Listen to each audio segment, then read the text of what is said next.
Xuân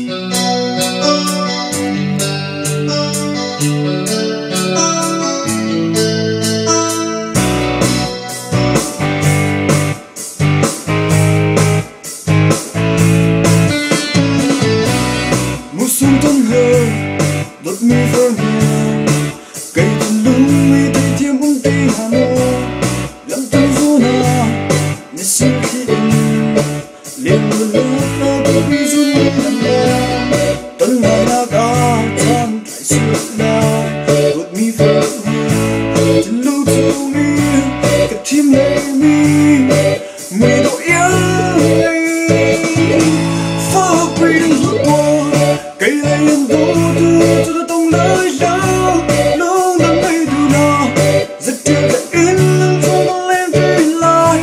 thiên lúc đã tìm cuộc thi hồi hôi nàng lấp vào ruộng lắc ở hiu lô mình cần lẻ lại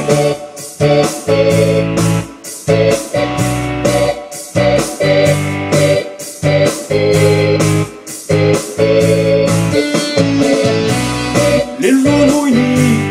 anh phai vô nào mình chẳng lâu cây lâu gian cuộc phò phải lên má xì em ngay cưng khao bừng đột nắng phi đầu tư thao vô gì vẫn lại đã cả gian lại suốt na đột mi phật nhà chân lung sâu mi cả chim lệ